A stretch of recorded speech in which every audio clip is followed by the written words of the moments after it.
Hey guys, welcome back to the channel and episode number 6 of Picard season 2 is what we are going to discuss up next. And Herein lies my little problem with futuristic science fiction shows, especially Star Trek, when they come to what is the current. Now it's supposed to be 2 years from now, 2024, not 2022, but it's having its problems. And mainly the issue is to the fact that I don't get to see what I normally love. And this season has been mostly set, except for the first couple of episodes, has been mostly set on Earth. Having said that, there are a few things that I do like about this. So basically, you get to see towards the end of the previous episode, Jurati is actually infected with the Borg nanoprobes, the Queen's kind of probes, which are slightly different. Basically, now the one body is being shared by the two minds. One is Agnes Jurati, and the other is the Borg Queen. And she has a talk with her, and imagines that she's actually the Borg Queen is next to her while she's standing around. So we get to see Agnes manages to get everybody fake IDs in to the system, and they all get into the gala, the ball, before the launch of Rene Picard's journey into space. And she is nervous. She is being pushed by Q, who is pretending to be a therapist, and he's kind of like telling her not to go if she doesn't want to do it. She is extremely nervous. She is young. She thinks she is not fit for the job. She has her doubts, and they are of course there to make sure that it does happen, because if she doesn't go out into space, one of the big events that's going to happen, which will lead into the totalitarian xenophobic humanity that we get to see in the alternate timeline in this particular thing. Now here's my problem, the reason why I said that so far it's been, even though I've been enjoying the episodes for the most part, now it's giving me a lot of First Contact vibes, and I don't know, most people haven't actually mentioned that. And that's the main point. So Picard is now going to speak to Rene. He doesn't tell her, of course, who he is. That will be affecting the timeline. But she thinks he's part of security, and they start talking. She's drinking a lot of, she drinks a lot of alcohol, and she's wanting to go and tell her boss that she wants to quit. Picard's talk with her, seemingly encouraging her, seems to get her thinking that okay, she has, and in the way that the fatherly manner that he speaks to her, kind of like parlays some of that fear that she's got. We see the other people split up a little bit. You also get to see Adam Sung coming in, speaking to Picard and threatening him basically.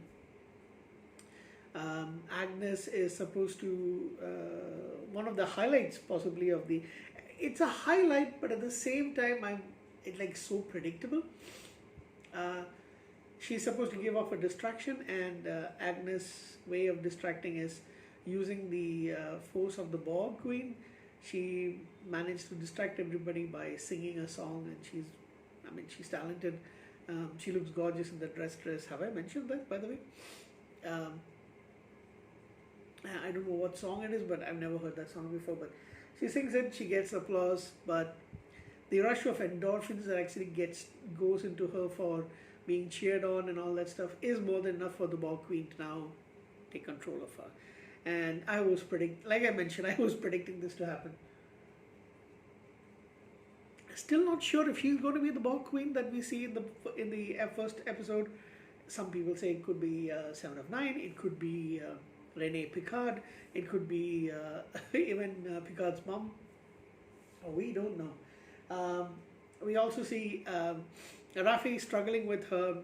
Seven seems to be having a lot of fun. Seven has got very little to do in this particular episode, but she seems to be having a lot more fun, embracing her human side, and she's like enjoying talking to people, pretending to be someone else, and Rafi is more holistic. So it's now Rafi is somebody who's actually struggled with alcohol in Starfleet. Now that she's rejoined Starfleet, she's actually only getting access to synthahol.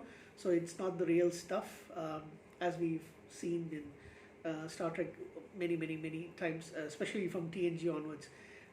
There is the real stuff, but then in because they're officers, they only drink synthahol. So she's got more access to that rather than anything else. However, at this particular ball, there is a lot of alcohol. As a recovering alcoholic, she's struggling with it, but finally she manages to say she just wants a club soda.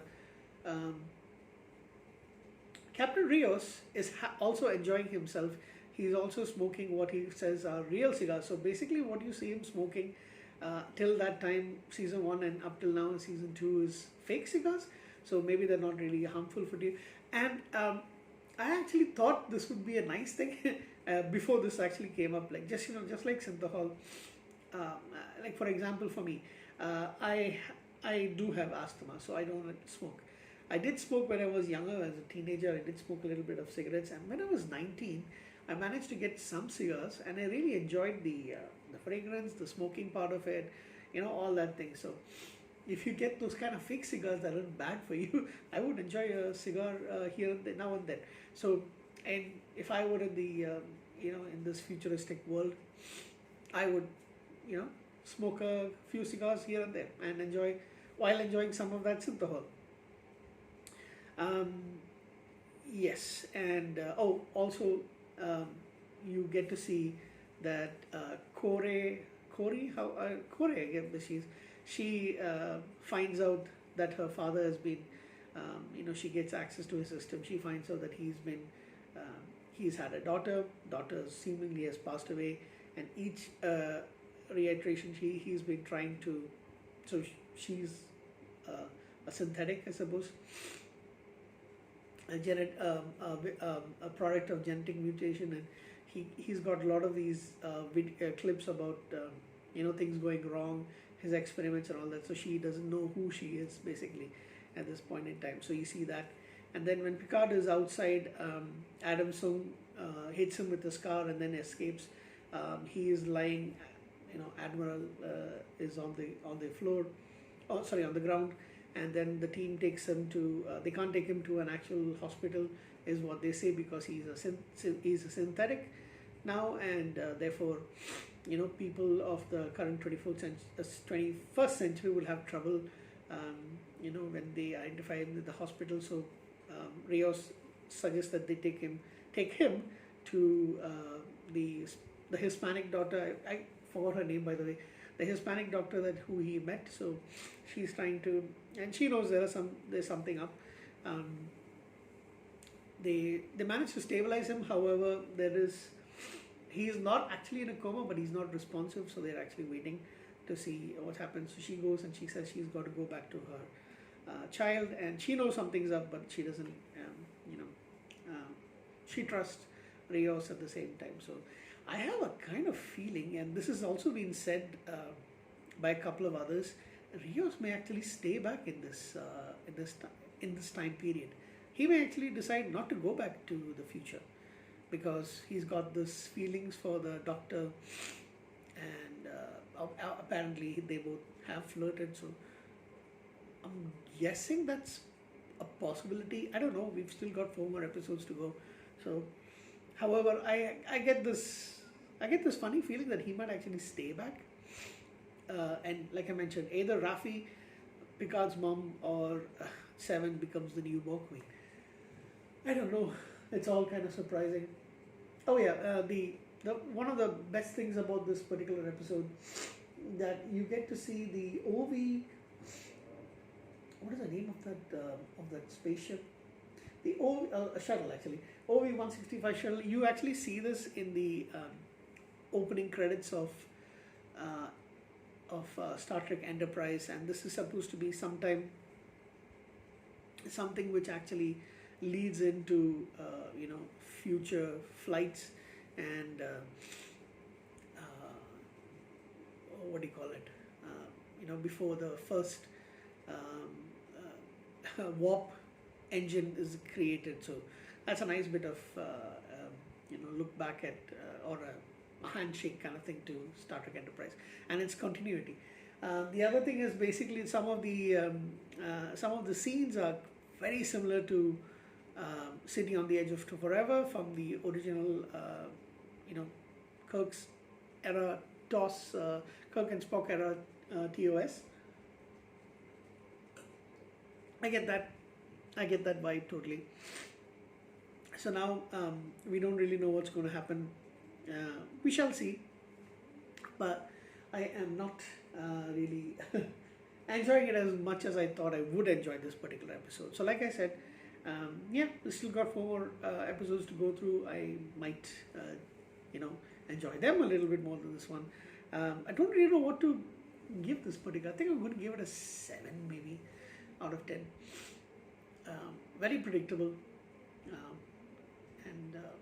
But the fact is now the Borg Queen has got her, excuse me, feeling a little sleepy. Borg Queen is now taking control over Agnes, so we don't know what's going to happen over there. Anyway, so that's it for episode number 6. I shall see you again pretty soon.